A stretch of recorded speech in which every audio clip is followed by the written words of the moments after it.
Hey, what's up, Scott Balcom here with Imagination Creation Films, and today, well, it's a great day. It's a Friday. It's a day that ends in Y, but yeah, it's August 21st of 2020. As if you didn't know, everyone has a calendar in front of them as they're sitting there counting the days, going, when can we do stuff? But yeah, we're doing another live stream here, and we've got a fantastic guest. Joey Helms is on, and why aren't we showing anybody active? That's a little weird. There's no one active. Oh, there we go. We got somebody on YouTube. There we go. Okay, it was just a little bit delayed. Okay, so we have Joey Helms, and I'm going to bring him in right now and let him introduce himself. Hello, Joey. Hey, everyone. Hey, Scott. Happy Friday. It's weekend time. Yeah, thanks so much for having me on this live stream. I think the first time I saw your live stream here was when you had this big group on, Jared and co, like very early on. Right. How I got introduced to you and your live stream. So super stoked to be part of it now and like be in the role of those big names. But I can do a really quick intro of like who I am, and then we can get hopefully to loads of questions. But yeah, hi, I'm Joey Helms. I just said it to Scott. I'm the stereotypical prosumer, I would say, in terms of filmmaking. And in my day job, in my daily life, I'm a creative lead within the advertising industry. But I have a big passion for filmmaking, documentary filmmaking, particularly. And so that's how I got into this whole space. And I'm running my small little YouTube channel as well, similar to Scott. And it's just Joey Helms. You can't call it small when it's like 5 times the size of mine. it's just 3 times the size, roughly. But like it's huge compared to mine. But yeah, I'm doing this as a creative outlet mostly. Yeah, I'm super stoked now also to be part of the Red community. It's been very different from like shooting Sony and Panasonic before. This shooting on a Red has always been like an aspiration and a dream. With a Komodo, became now possible. And yeah, just like over the past couple of months, seeing the community embrace and just generally how the community shares things Right. about the camera and the company as well. It's been very eye-opening and very refreshing in this world of like nameless, like faceless companies. So is this your first Red? This is my very first Red. Yeah, there it is. So talk to me about what was drawing you to Red, and what made this the camera that you said this is the one I want to do, because there's a lot of questions as to what Komodo is. I mean, the definitive answer is pretty ordinary, and it's a crash cam, but to the rest of the world, it's not. It's an opener. So tell us how long you were interested in Red, and then why this one. Yeah, I mean, like, to the history, I started with photography many years ago and swapped over to filmmaking, like the motion picture about like 5 years ago. And, like when you do your research, you come across Red as a company real quick. And so what you quickly realize is like, oh, wow, I really like these crisp, but also like in particular, the color science behind it, images, and in the context of both film, series, but also if we think about nature and wildlife and so on and so forth, there was always like, wow, this dynamic range, the like latitude you get out of it was always just so beautiful. And as I continued getting deeper and deeper in this world of filmmaking, like the desire to have a Red because of those factors was always getting bigger and bigger. But because I'm just doing this on the on the prosumer side, I don't run a business or don't have like a huge justification to invest a lot of money. I mean, like this is my biggest hobby, right, or my biggest passion. I invest a ton of money in all this stuff without making any in return in that sense. But I could never really justify getting a Red in the past couple of years because of the cost mainly, and the ecosystem as well that comes with a heavy price tag in general. So when the Komodo came around, it took off a lot of like these hurdles, being like the price point being a bit lower. Like I looked into the Raven when it came out, and when the price point was actually lower at the beginning, but didn't pull the trigger. That's when I just really started, and I was like, oh yeah, no, it doesn't make sense. But now with the Komodo with a lower price point, definitely more appealing. And also the ecosystem around it with the accessories that you don't have to get, the red SSDs, and you don't need to get, you're not locked in necessarily in this ecosystem that has a lot of pricey accessories, but you can tap into the BP batteries, you have the CFast cards, and so on and so forth. That was a factor, plus the benefit that it's a small package. It's like small to travel around with. Which I mostly do when I film. Like I do it mostly on the road, on the go. So this is like that fits in my backpack. It's not too heavy, and I can go about it.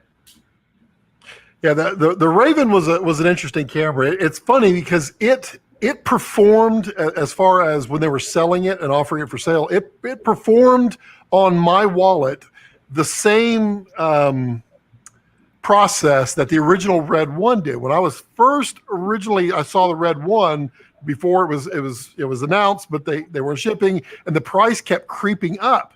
And eventually it got to the point where I couldn't afford it anymore. I was like, you know what? After it's said and done, I can't do it. And yeah, when Raven came out, I had an Epic Dragon, but Raven to me was a B cam for that. And it was originally like $49.50 for the Brain. And then it got to $69.50. And I'm like, I can't. It's no longer a B cam for me. Yeah. It just creeped up. I don't know how it worked. It was on the Apple Store. It became readily available in that sense, but it was like, it still doesn't make sense because of all the other things that you need to get in order to make a Red work.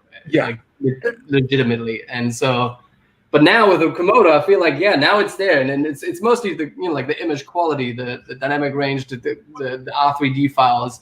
The codec is really what we went for basically. What was interesting, I find, with the whole argument of accessories, and you can share your experience on this, because Red has accessories for like the SMC2 that are they feel expensive, but not necessarily. And when Komodo came out, everybody's like, oh my God, I can buy my own accessories. Did you end up spending the exact same amount of money anyway? It's just a different brand? Is that? I didn't, frankly, when I set my mind to getting this camera, when not even the first email went out, I think officially from Jared, that you can go and jump on the list. I was like, okay, when I set my mind to it, I bought like 6 BP 955s from Adorama, used $35 a piece. Yeah, that sold out everywhere. They were cheap back then. Yeah, back in the days, I was like, okay, I'm gonna bet on this because maybe 1 or 2 won't work. All of them work now. Which is they all work. $35 a piece, 37. So I got mine, I guess, a couple of days after you. Yeah, so yeah, I'm sorted on the power side fairly cheaply, for 6 batteries, which gives me 9 hours in that package, for a full day for $150 or so.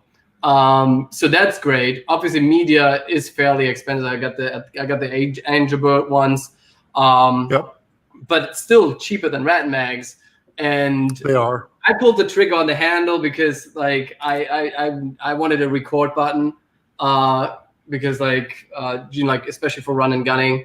So that's pretty much all I got in the beginning, and I got one Timmy rig on one side because you have the handle on the other side anyway, so actually I can mount what I started doing as well to get audio. I mount actually a Rode Video Mic Pro Plus. So they should figure out their naming. But that's really what I got. So it kept me kind of contained in terms of the rigging, and because I want to keep it as a low profile. Right. Yeah, that handle is interesting to me because I like that handle design. I especially like that you can turn it. That's really slick. I'm a big fan of the GDU handles, the cowboy handles, and then now they have 2 others smaller and smaller. But every time I'm like, no, I want this camera to stay small. I want it to be tiny. And yet here we are accessorizing them, buying all the things that we said we weren't going to Building do. them out. I know. I know. It's always the tempting factor, right? It's always like, oh, I could need this at some point, and it's like I have a use case for this in the next week. You know. So yeah, like. I'm going to throw questions in here as they come Yeah. up. Some of them you'll be able to answer, some of them I can answer. Any chance for faster frame rates? The answer to that is no. There's not going to be any faster frame rates on there, but there will be slower frame rates. That is coming. That is a limitation of the hardware in this tiny little box. I suspect, and this is just me just thinking, I suspect it has to do with how fast they can read the global shutter. Because they're cropping, they always crop on red. They don't ever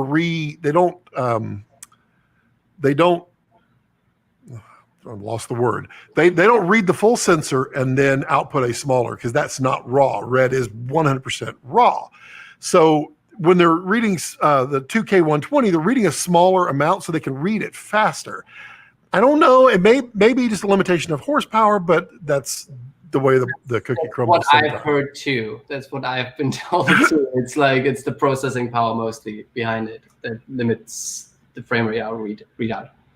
And then I want to toot some people just to let them know, if you want to support the channel, use Super Chat. You can click that and give whatever you want. Also, if you're on a desktop, I'm on the beta program for the applause. So if you're on the desktop browser, if you look down right below, you'll see a little applaud button.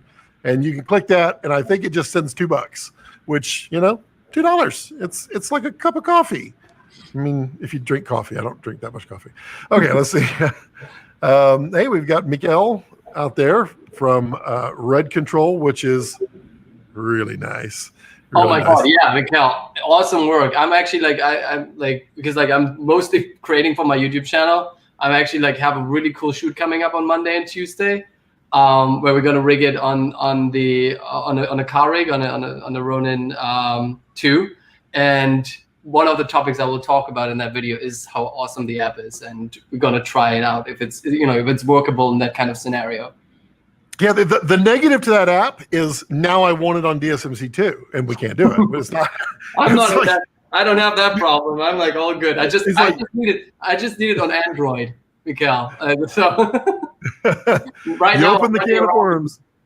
Sorry, right now I'm running around with an iPad. Looks a little bit stupid, but phone would do it too. But it works. It works perfectly. Yeah, it's amazing. Trying to keep my jittering from happening, but oh well. Let me just turn that off. So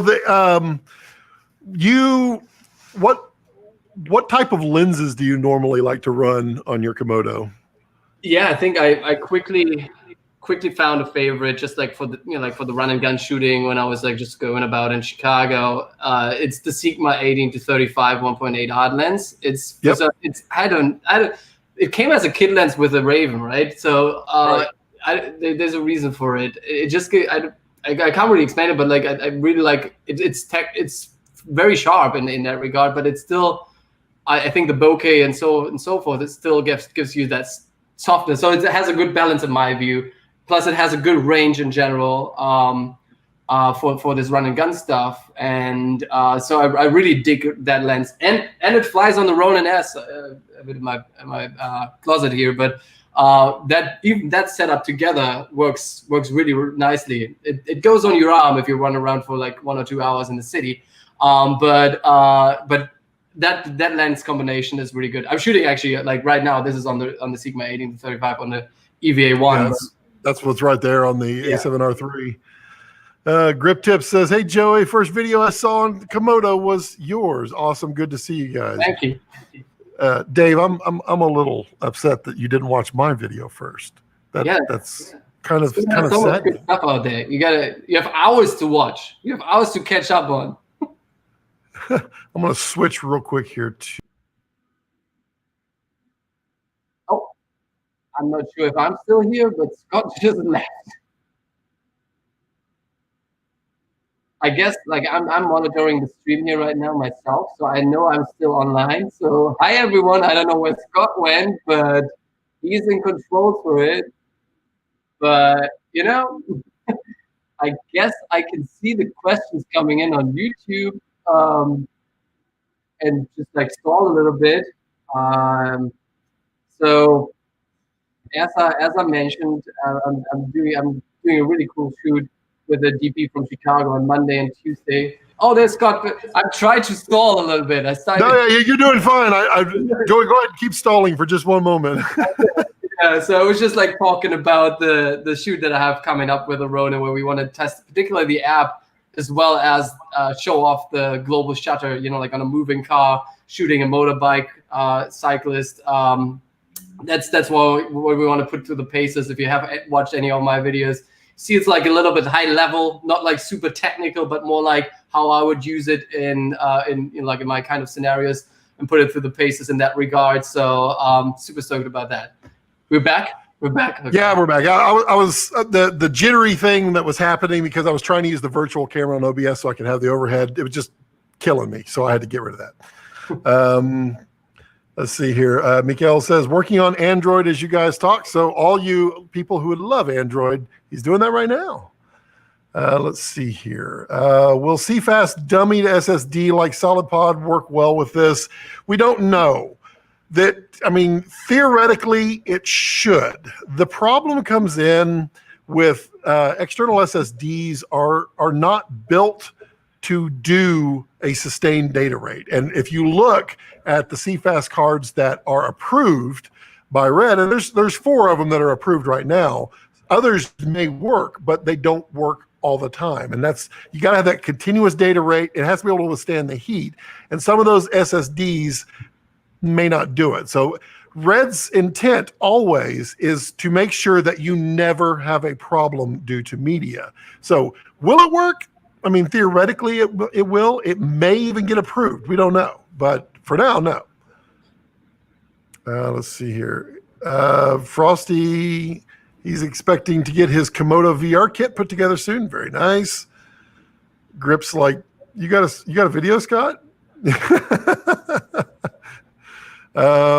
Scott was done with you. No. Thanks, Rob. Rob and I met up in Chicago, actually. Like, I think he's still thinking about getting a Komodo. Let's see what. Well, if you're going to get a Komodo, if you're going to get on beta, you have to, I believe, this week, like today, you have to email or you're not going to get one until they release production. I think this is the last week for that email list. And Drew says, you're good. Okay. I just binge watched all the live stream recordings. Fantastic to be watching this live. Great. Thanks, Paul. And then y'all can try that little applaud button too. Someone gave me a bunch of flack for asking for money on my YouTube. It costs money. Let's see here. And then we got Samuel's loving some grip tips. We got Joey here. We don't have grip tips. Let's see here. Great video, guys. Maybe off topic, but Joey, are you from the U.S.? Your English sounds out of Europe. Interesting. Go ahead and answer that. Yeah. Put anyone's guesses now in the comments below. Like, put your guess in there. Yeah.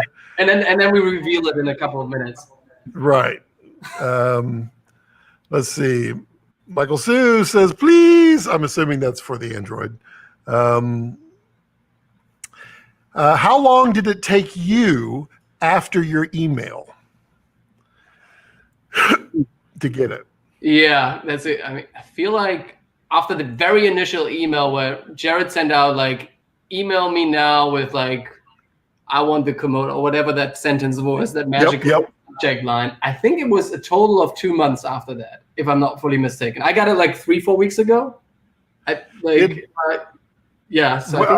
How long after he put out that very first email did you email?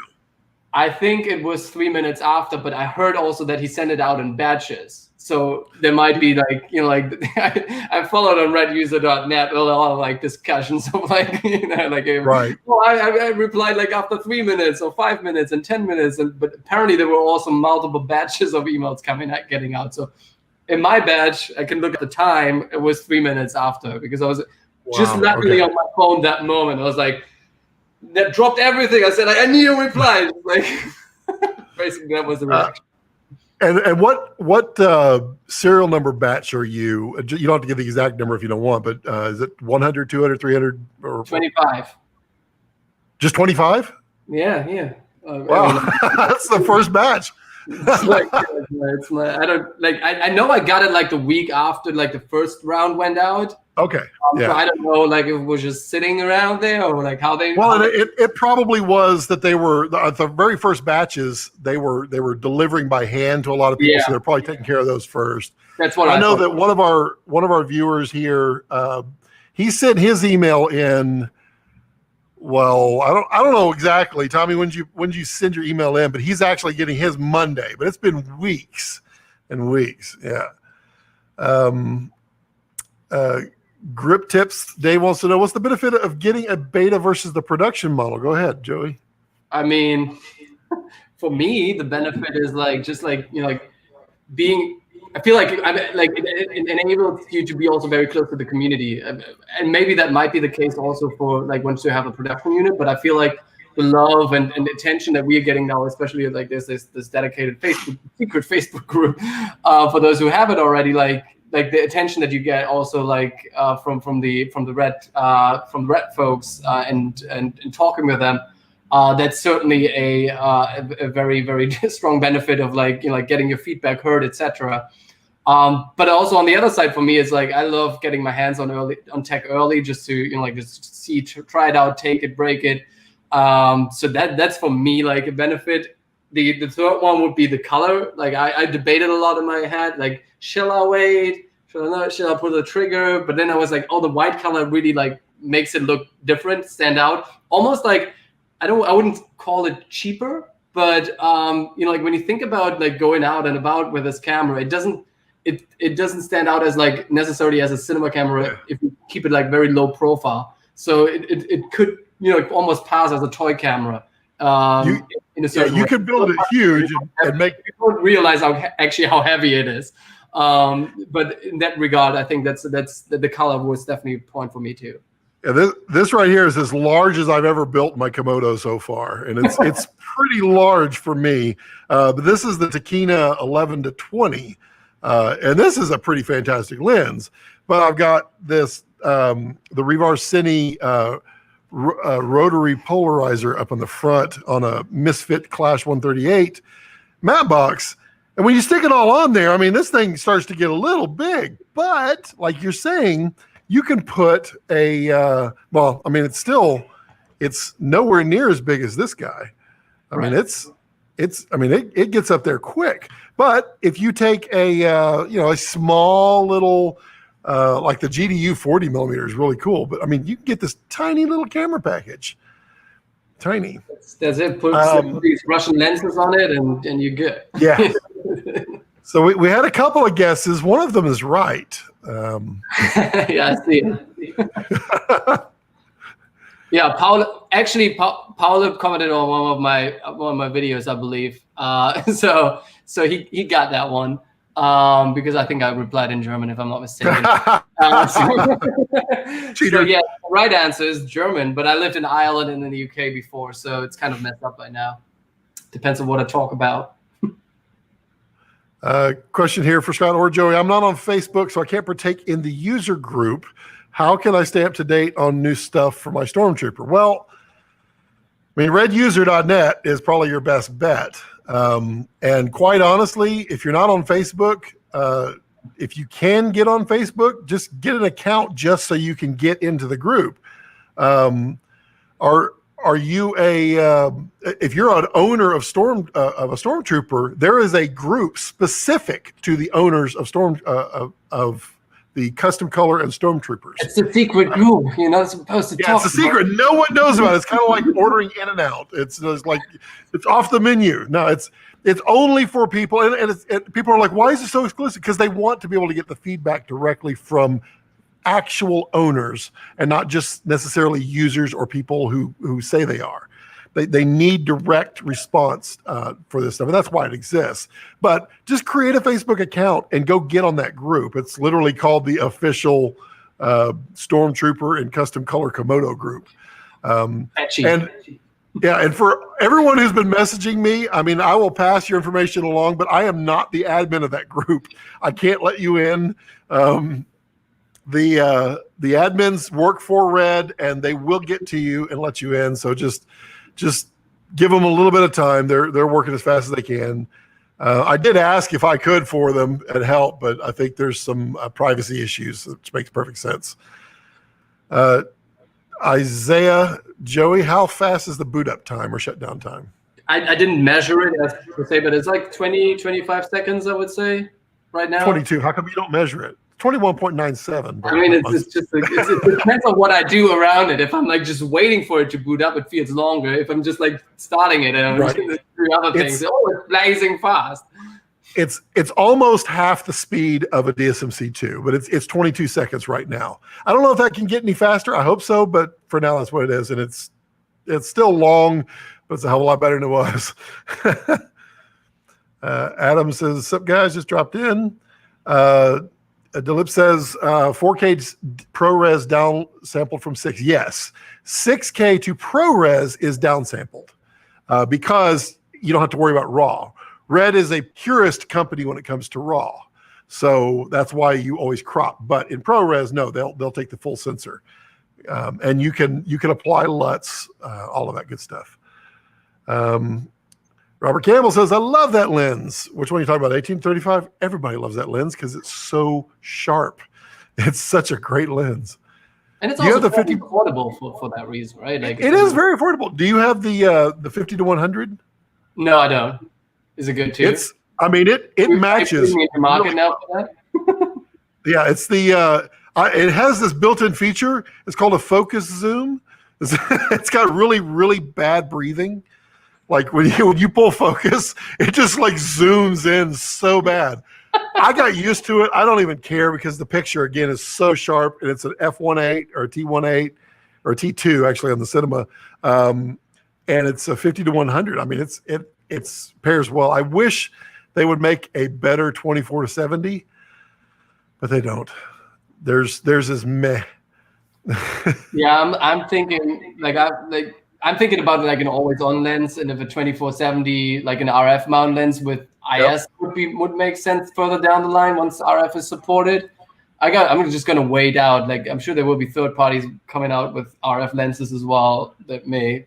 There's a lot. Also, for those of you who are on Facebook, there is a Facebook Komodo users. What is it? Red Komodo users group, and I am a mod on there, and it is a good group. They also have a special deal with a lot of different manufacturers. So go out, join that group, answer all those questions, and then go in and find the post that says sign up for the deals, because they will not be posted. The deal, what it is will be posted, but the price won't. And they're really cheap. So for legalities and to help vendors and such, those discounts are not posted. They're only going to be emailed. So go sign up for that, because I promise you there's some fantastic deals like you were just saying there, Joey. There's going to be some good stuff. I'm on that list, so I'm waiting here. And then for those of you who are interested, the Takina 11 to 20 review, that will be up shortly. And yeah, good stuff there. Let's see. Have either of you used any tilt shift lenses? Would the small form factor of the Komodo make tilt shift more practical? Have you used them? No, I have not. I don't own one. I have not rented one now. I have used and shot tilt shift for many, many years. I have not thrown one on my Komodo yet, but yes, the small form factor would make tilt shift a lot of fun. Just so you can get it in more tight spaces. But yeah, tilt shift, be perfect in there. Let's see what's next. Ooh, so many questions. Grip says, "Oh, so awesome! Didn't know that. I knew about the Stormtrooper part of it, which I think is awesome. Scott, I need to come out to your place so I can touch the red for you. Okay, come on out. I told you. just come out. You can quarantine in the pool. There's a question for you, Joey. Comparing your Komodo to your EVA-1, which has more DR? I've not done any scientific tests, but just anecdotally, I would say the Komodo has a little bit of an edge. Just because also, like, I think I'm not using the EVA-1 that much with RAW, like through an Inferno or so. So I can maybe like put something together to see, like, just like put it really head to head. For me, it's like almost in most cases is like I'm gonna grab this one likely when I'm on the road anyway. So the decision is already made. This one for me is like more like, oh, when I'm in like in the studio, so a little bit more handy in that regard. And then most things are more controlled in this environment anyways. Yeah.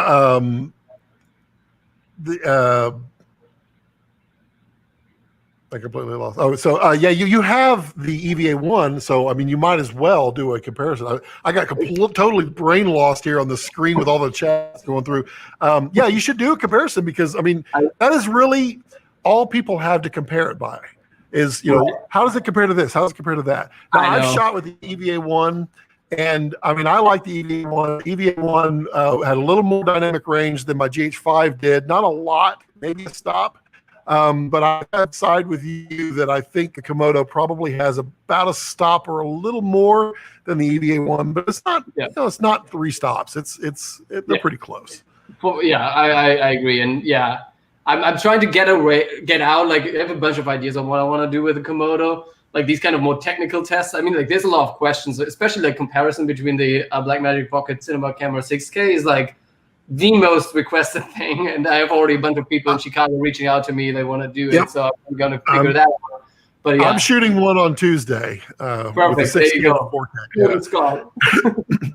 Yeah, I mean, probably by the time mine's posted, there'll be 74 of them posted, and I don't care. By the way, today is the day of like Marquez Brownlee just launched his video. Oh yeah, he blew it out of the water with that. What's the folks? I'm blanking on the name right now.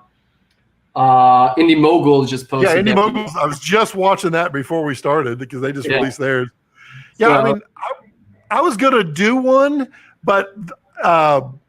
A lot of my B-roll, I couldn't get anything great because everything I was trying to shoot to show a little dynamic range, we've had horrible skies. It's either absolutely nasty out or it's a blue jean sky. There's not a cloud in the sky. So it's like boring. And I was like, then you released yours. I'm like, well, I can't touch that B-roll. That's you got the eye and you got Chicago. I mean, it's like, forget it. Yeah. Let's see here. The first with Marquez and Indie Mogul out. I don't know how many views the Indie Mogul one has, but Marquez, just because of his 10 million subscribers, boom, 100,000 views, which took me like 3 weeks or so to get there, which is awesome. Well, thank you so much, everyone, for watching. I mean, like, this has been my best performing video for a long while, so really appreciate that. But yeah, that's cool. Marquez, I think Marquez. I think one of his is probably going to live on his robot because with global shutter, I mean, you can you can whip pan really fast with it, and I mean, you're not going to get any jello. I mean, that's kind of cool. I would do that. Drew says he is a Stormtrooper owner. Got it about a week ago. Yeah, you need to get on Facebook. It is truly the best thing. Just get an account. Just don't connect to anybody. But use your real name because it's going to be hard to prove that you're a Komodo owner otherwise. But I mean, it's worth it. You got to get on that Facebook group, man. There's a ton of special info in there. Yep, that's true. Advice taken. You'll see me there soon. There you go. Robert Campbell talking about the Takina 11-20. Yeah, it is a pretty special lens. It's really wide. And it's really clean. I love Takinas. How far can you use it? Like I'm talking with the Takina folks right now, and I'm gonna get a loaner as well. How wide can you go? Can you go to the 11, or will it be all the way? All the way to 11. There's not a bit of vignetting at all. Sick. Yeah, it's nice. I've had to push in my matte box just a little bit this way, just so it wouldn't be the reason that it wouldn't go. but yeah, it covers perfectly. Awesome. Let's see here. There you go. Samuel says, Joey, being new to Red, are you finding your post-color workflow changing? Scott, over the years, have you found a favorite post-color workflow? Good. You go first. Yeah, I mean, this is all new to me. I'm just like both like in how to expose it and how to shoot it, as well as like how to process it. I mean, I watched all of the videos that are on Red, like Red's channel, as well as like the documentation on red.com of like understanding of how to properly expose, how Red is handling eyes, or thinking about ISO in general, and how to properly expose the footage so that you get most like out of it in post. And then the post process is, I think, one of the most delightful things coming over, because I hated always white balance, like setting a white balance, and especially when you're out and about and finding like hitting the right white balance on the go in changing environments. It's just, I don't know, was not my favorite part, and just like not needing to think about this is amazing. But then also in post, like my biggest concern was, because I was not thinking far enough, that lower compression files are actually easier for a computer to read. I was very surprised that that my iMac can take these files, and I can actually, as optimized media within Final Cut Pro, like easily edit it. So the flow has not changed that much, actually. Like in terms of like how I would edit my videos in general, has not changed in that regard, that I need to, for example, like generate proxies. Don't need to, like, that was my my thought going into it, that I need to generate proxies in order for me to make it like easy for me to edit my edits, and not needed. And so for me, it's like fairly straightforward now in terms of like the editing and then the grading. What I have not done yet fully, but what I'm intending to do and for future projects, is to do the round trip through Resolve and see if I can even get more out of it. So yeah, you can absolutely get more out of it out of Resolve. Resolve is a beast. It really is. As far as my journey over the years, I mean, I haven't used proxies in probably 4 years. I have never really had a problem editing stuff with Red. I mean, yeah, I have a good workstation. It's not 54,000 cores. It is an overclocked 14 core. I've had that one for I guess a little over 2 years. And then before that, I was on an 8 core that was overclocked, and I had that for 2 years.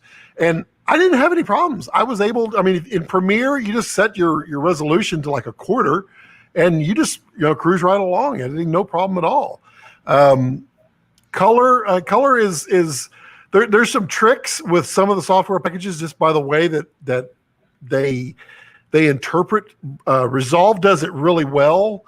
Premiere does it So I mean, technically the right way to do Resolve or to do Premiere is to set it to red, wide gamut and 3G10, and then add an output transform LUT on the top with an adjustment layer. That allows you to edit all your color in full bit range, and not affected by the output transform that is not in full bit range. So, I mean, there's a little bit of kludginess in Premiere, but Resolve is super easy. A lot of people love Resolve. Red color is, I mean, you kind of touched on it. White balance, I don't have to worry about that anymore. And it's so great to accidentally mess up and not actually set your white balance and then go, it's no big deal. It's yeah, I mean, it's color is anything to me that is important. Like it's like a film or something.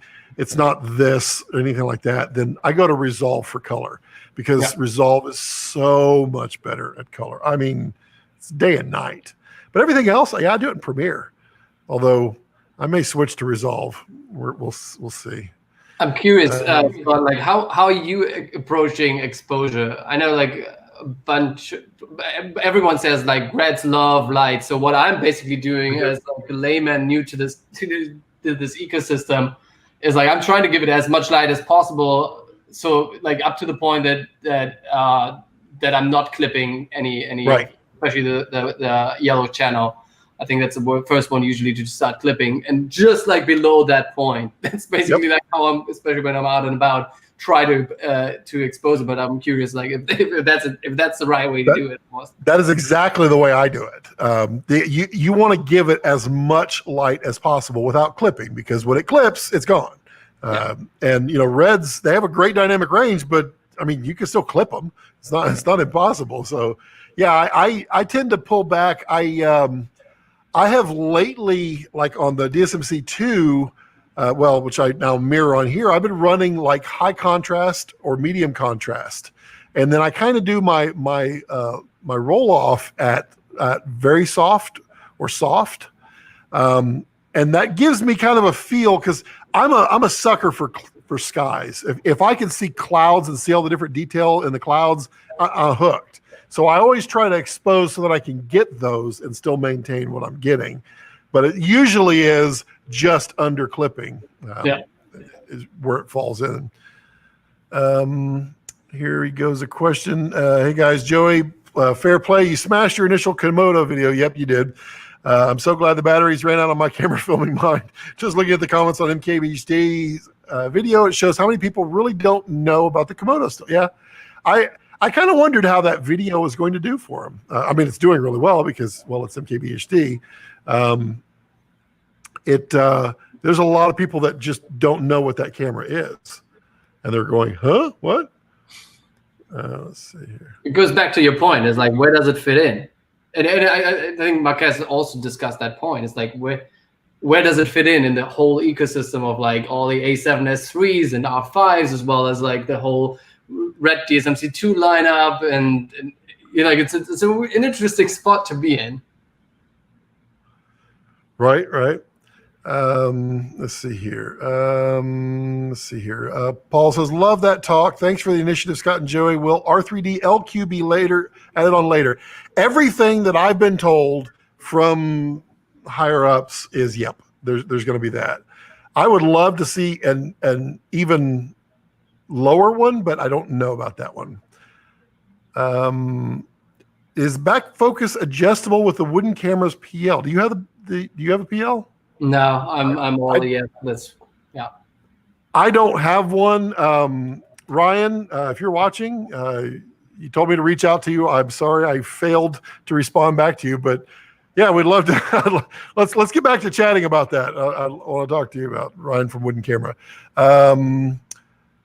That's interesting. Were you offered the extended warranty? I wasn't when I got mine in the beginning of August. Did you get offered? I think I'm like when I registered the camera, I think there was an option. I didn't click it. That's what it is, registration. Yeah, because I also wasn't offered, but I foolishly have not registered mine. I need to go register mine. It was the first thing I did. I was like, yeah, okay, let's get it in. Yeah, that's why. Let's see, Joey, being new to red, has your post color? Well, we already had that. That's okay. So it's doing this thing again. As comments come in, they actually stack on top of each other. So I apologize for doing that. We have a Phil Holland. What's been both of your favorite lenses so far? Go for it, Joey. I just shared it already. I think you go first, and then I can talk about my Sigma again. Yeah. So, I mean, God, it's a tough one. Honestly, my favorite that I've enjoyed the images out of most has been the Canon 70-200 f2.8. The one I wanted to bring up too. It is a beautiful lens. I think it's one of Canon's sharpest lenses, but it's such a nice focal length for nature and getting out. And I can make that sun fat in the sky when I'm all the way at 200. It's a lot of fun. We'll see on the Taquina. It's quickly becoming a favorite, but we must reserve judgment for the full review. And Joey, tell us about your Sigma. I mean, like Phil, we already talked about the Sigma 1835 to 1.8 art a little bit already. I think both Scott and I love it on it in general, because it's also like the form, like the size of it. But Scott, to your point, the Canon 7200. For those who watched my latest video, like they're getting like I really wanted to see like and stress test the camera a little bit and getting the sunrise shot. I have like a shot where the sun was rising and people are standing on a pier. And yeah, that a couple was of, that 7200. There was a 7200. That's beautiful. Yeah. Yeah. So like you get this really really nice, like it's tech sharp to your point. Yeah. And I think it translated very well with a Komodo. So I'm like super stoked what I got out of it. It's great to just run around, especially like when you like I haven't been out of the city in the last 6 months, which is insane. But like I can't wait to take it in nature. I saw your shot. And I was like, I want to do that shot, but I don't have any sunrises that work. All of them might have been horrible. Will an APS-C lens cover the S35 sensor? Pretty close. It depends on how much they're to the APS-C size. So technically, the Komodo is ever so slightly larger than that, but for the most part, I think you'll find, yeah, it will. Paul, thank you so much for the super sticker. Do you have a comment on that, Joey, for the APS-C? Super sticker? No, not the super sticker. Yes. Comment. Let everybody know to do super stickers. No. Have you had any lenses that? Yeah, I wonder if the 18 to 35 isn't it because it's vignetting a little bit when you shoot wide open. Yeah, if you do, I think it's like 20 or 19 or 20. Yeah. It's not much. Yeah, I think that's why I was trying to look up quickly if the 18 to 35 for Sigma is actually an APS-C lens or not. But it is an APS-C. Yeah, so it depends, I guess. Isaiah asks, should we worry about dust entering the fan grill? No. So it's kind of funny. I did it on my really, really bad audio unboxing. If you stick a flashlight through there, it's just a heat sink that's through that core. So there's no dust that can get around. Red is really, really good about sealing off their cameras. It's not weather sealed. And Jared will not answer me if I should get this thing wet or not. But I wouldn't blame him. Because the moment he says yes, I'll get it wet. And then he'll be like, I told you not to do that. Let's see. Tommy says, yes, Scott switched to Resolve. Jake Butter says, what are you using for, whoops, see, there it goes again. What are you using for streaming? I use StreamYard is how I do this. I will put a link down below. It is an affiliate link to StreamYard, but I mean, you get the same deal I get. Basically, after 30 days, if you sign up, then I get a month and you get a month, something like that. But it allows me to do this configuration. That's what I've been using. Well, I mean, when will anamorphic be implemented? We don't know. We don't know. I know of a roadmap of things to come, but again, they got to get stuff working the way that they want it before they release different sections of it. So, I don't know. Is that part of the warm and fuzzy stuff Jared is talking about, or? Well, there's a lot of cool stuff that's coming for this. This is a toolbox right here. I'm excited for the future of it. Really? Yeah, it's cool. But yes, there will be an anamorphic, but when? Soon? At least as soon as Komodo came out after it was announced, which is technically not yet. Did you know that YouTube no longer emails you subscribe notifications? Yeah, as I understand it, they won't do it to Google or Gmail. So if that's what you're subscribing to using your Gmail account, I think that's why. That stopped like 2 days ago. I don't know why. Do you expect the final OS to be much different than beta? What are your thoughts, Joey? I mean, I guess just the addition of like the warm and fuzzy stuff, I guess that will be a little bit different in that regard. I wonder if there's like still some, and I don't know if you have that, Scott, too. Like there's sometimes a little bit of a lag with the touch screen when you go up and down. I don't know if that's something that can be like smoothed out. But in terms of like the interface and how it operates, I think it feels already very solid. So overall. I think there's room for efficiency in there. As far as will it be much different? I think it'll be refined. I don't think it's going to drastically change. I know there's going to be some other cool stuff with it. What I would say is compared to the DSMC2, the Komodo is snappy as you wouldn't believe. Because I mean, the DSMC2 is like, oh God, waiting for it, because it has to apply so many different things to the screen to make it work. Where Komodo is pretty snappy, but I think it'll be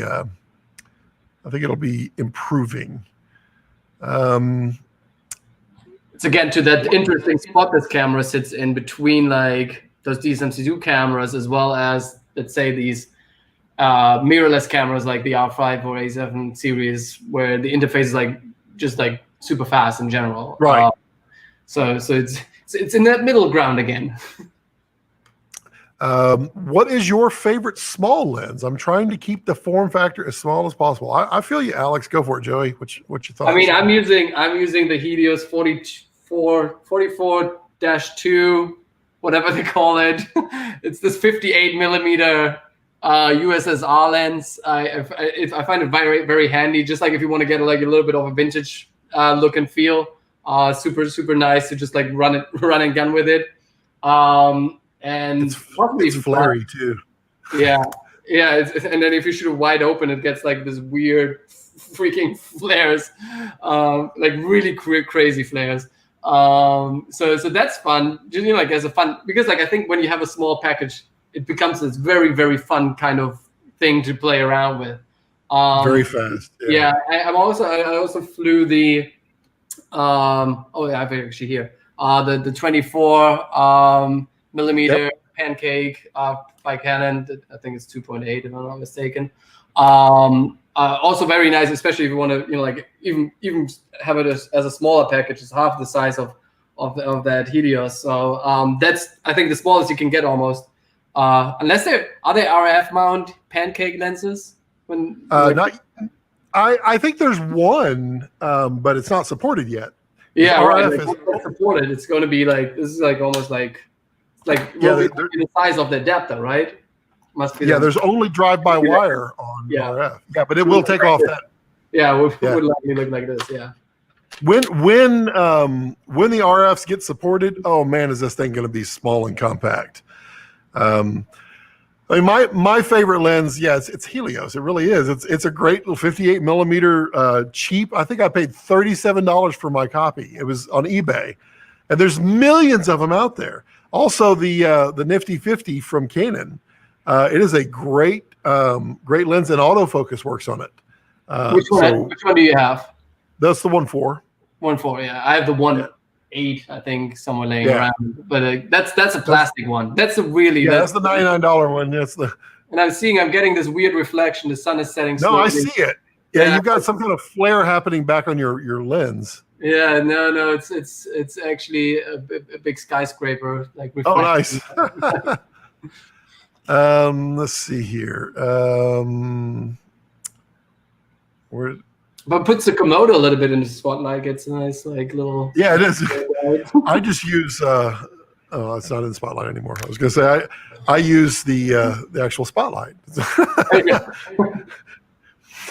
That's which one is it? That one? Yeah. I can just turn on the spotlight. Let's see here. Isaiah says, "Oh, sweet Scott, thanks. Probably best to not get it." Well, yeah, I agree.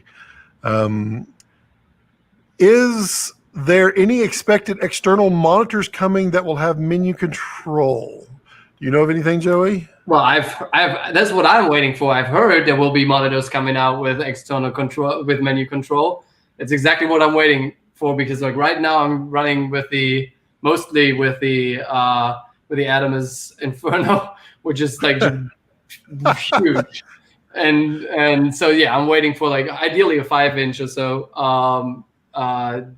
smaller with control. Yeah, you use that good vision while you still have it. Just good luck. Do you know more? What's that? Do you know more? I do know more. There are going to be quite a few that will have the abilities, but it's going to have to be through wire. Um, I know that they want to do Bluetooth. There is no Bluetooth module. There is a Wi-Fi option, but if you get Wi-Fi, then you can't use Miguel's red control. So it's always touchy. But yeah, it's going to be coming. Here's my take on it, though. This is everybody's used to having the camera on top of their monitor, which is cool. It's great. I mean, it's what I've had on my DSMC2 forever. What we've never had was an information screen down here. We've never had one on the camera. So the moment I put a monitor up top, then this can become just an information screen and use it just like that. So I personally don't really care that much. I mean, for Mikkel's red control, that's about like total control there. But I don't really care to have my monitors have that much control over the body because it's all right here. It's all on the screen. Very fair point. Very fair point. Yeah, I'm just looking for a small SDI screen that I wanted to buy for it. So might as well wait for the one that gives me the control if I need it. There's a few. I'm sorry? There's a few coming, yeah. Yeah, for example, if I fly it on the Ronin S and I can mount my monitor on the side, then I don't have to do this weird thing where I'm like, okay, changing my settings up top again. But that's where full control or full red control comes in. Just mount your phone. I actually use it with an iPad. I have like a video of that, like me running around with this thing on in the iPad mounted. Works perfect. I think it works great. If anybody's looking for a inexpensive but absolutely like gargantuanly bright 7-inch monitor, the OCG7, I just did a review, I guess Monday. But there's a link down below, not this one, but the OC video, and I think they're running like 20% off. So, I mean, it's a deal.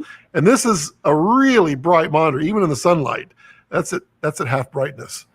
So do give that a thought. Let's see here. Next question. Small HD has a monitor for it. Yep, but it's not very bright. That's the problem with Small HD right now. It's not very bright. Did you see the wide one?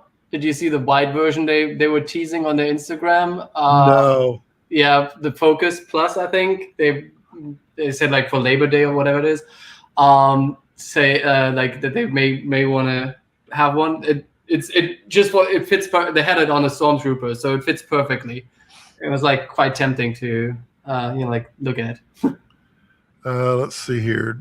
Do you think the menu will be faster than the next software upgrade? Speculation? Fingers crossed. I mean, that's usually how software works, yeah? Like you can work out the kinks and then you can make it work more smoothly. As long as it load more onto it that needs more capacity, I would think. Yeah, I typically believe that they would do coarse moves, very coarse changes, and then do some refinements, then course changes, then refinements. My guess is the next one will probably be a little different. I don't know if it'll be much snappier, but you never know. I mean, they could have just found something and go, oh, yeah, that was killing us. And then they just turn it off and, magically we're in a happy place. Joey, in your video, you talked about another slide-in ND filter for yeah. Why will that be better than the one from Canon? Go ahead and talk to them. I mean, those are the one that Breakthrough Photography is working on. I ordered them. They're coming in September. So I'm just making an assumption here. Like I know that so what I'm working with right now, because I try to keep the package small and flexible as well. So having the ND filter in the RF EF mount adapter is actually quite handy. It was one of the reasons why I'm like, oh yeah, that's a cool thing. Although the camera doesn't have built-in NDs, it's kind of built-in almost, right? It's not. It's a VND in that sense, but it still gives you the flexibility. But as you've seen in the video, there's certainly quite a color shift happening when you're halfway through with the Canon ones. But Breakthrough Photography, based on reviews I've seen on their filters in general, I have not used them before. It looks very good in general.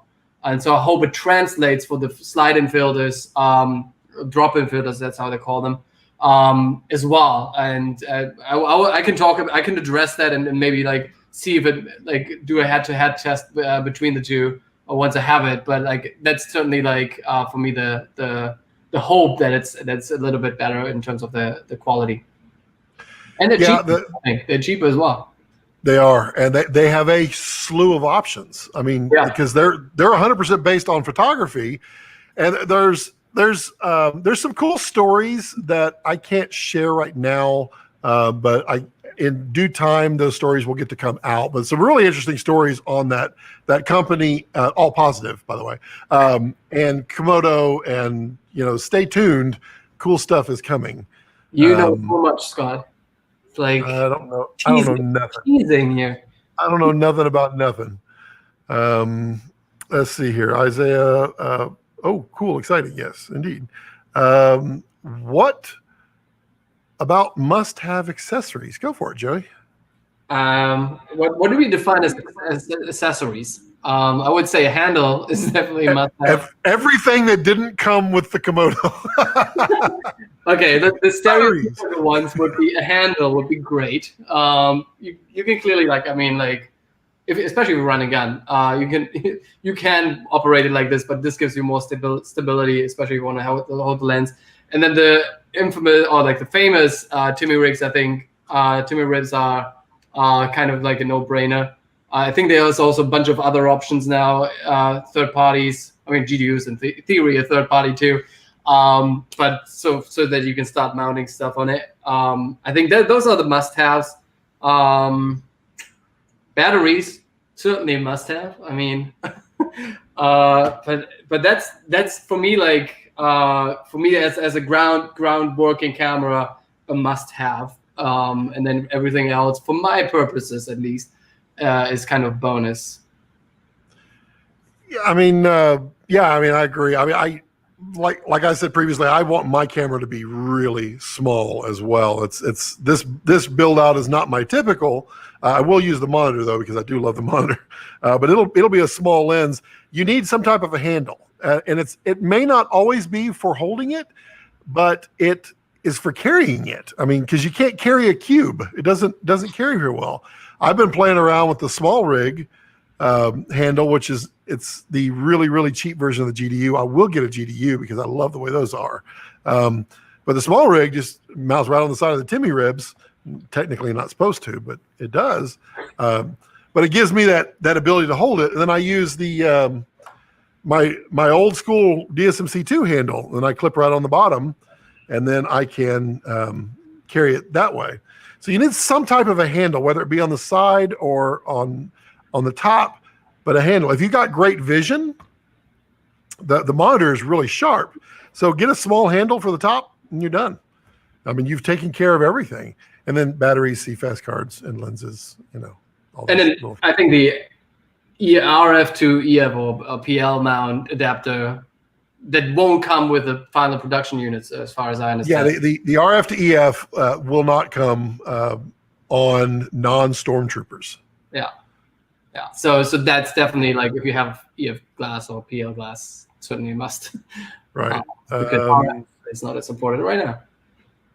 Andrew says, Scott, can you repeat your Premiere settings for proper coloring? Yes. What you want to do, and yeah, it's kind of a pain. And I'm going to do a video on this because everybody keeps asking me where in that other video was it? I'm going to do a video on it.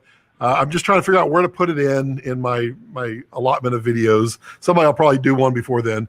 But what you want to do is in your RAW, go to the very bottom where the last section under RAW is output transform. You want to change that from Rec 709 and BT 1886. You want to change it to red wide gamut RGB and 3G10. Doing that will make it completely log. Then you need to go and add an adjustment layer to the very top of your timeline. So way above any other adjustment layers, because this should be the very last thing that happens. Add an adjustment layer to that. Add the adjustment layer on the top. Add Lumetri to it. In Lumetri, you need to add a LUT. And so you get the LUTs from red.com, and you want the IPP2 transform LUTs, not the creative. You can get those are cool, but you want the output transform LUTs.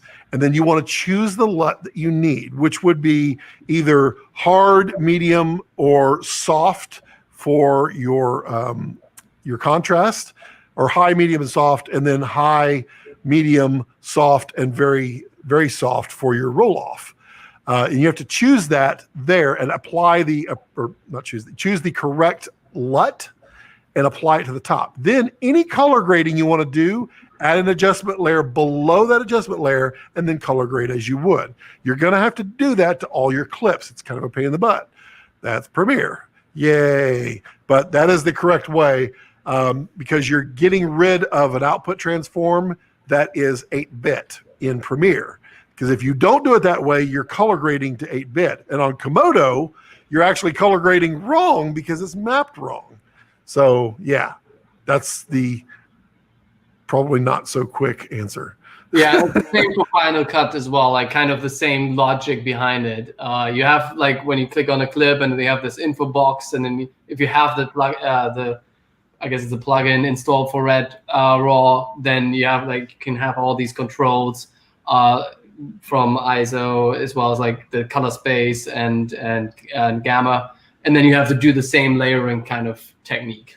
Yeah. Yep. I learned that from Tim Doust, who learned it from wherever. He figured it out, or someone figured it out. Yeah, someone figured it out, passed it along to me, and I pass it along to you. Let's see. Whoa, way too many questions. Let's get moving here. That the Helios lens is beautiful and can be adapted to PL with no problem. Yeah, there's somebody making a cinema version of it. They're rehousing it. It looks pretty cool. I want it, but it's expensive. 10, 15 times the price. Like, I saw that. Yeah, too. It's very expensive. I'll take my $37 lens and I'll have a spare. Is it even possible to keep the glass small if that's what to use full potential of the sensor? Yeah, absolutely. The Helios is full frame. It covers it with no problem. And that's a tiny, tiny little lens. This is a 50 millimeter full frame Canon. It's very tiny. There you go. Tiny. I mean, it's almost as large as the adapter. You take the adapter off and you get an RF mount version. That'd be insane. Yep. And he said, I meant Helios. We got it. We know. How about a viewfinder? Any news on that? Yeah, I'm working on that. Scott's got you covered. I'm working on that, as well as some other people are working on that too. I'll have more info, as well as other people will have more info. I have to be careful because there's things that I know that I'm not allowed to say, and there's things that I know elsewhere that I'm not allowed to say, and all that kind of stuff. But I mean, the things that I'm allowed to say, I'm working on one that's perfect for this, but I can't let you know what that is yet until a video comes out. It's all about staging, right, Joey? Yeah. Absolutely. Tease it out. Tease it out. Have to split, guys. Thanks for the info. We'll see you soon. Thanks, Drew. Isaiah, how far will the Wi-Fi go with the Red Control app, i.e. for car rigs, jibs, drones, etc.? Cuts out after 15 feet on the Black Magic. So have you tested it? That's my plan on Monday and Tuesday with the car rig and biking behind it. I'm giving too much away already. Yeah, exactly. You gotta tease it, but don't give it. It's not 100 feet. What happens? Here's what I did, and this is where, again, I love my 70-200 on this. There was a giant, the largest woodpecker on the breed that lives. There's like 12 of them on my property. And so I was trying to get him because he was sitting there just tearing up this tree. I was like, this is going to be so good. I mean, global shutter with a woodpecker, just pop, pop, pop, pop. This is going to be amazing. It's going to be gold.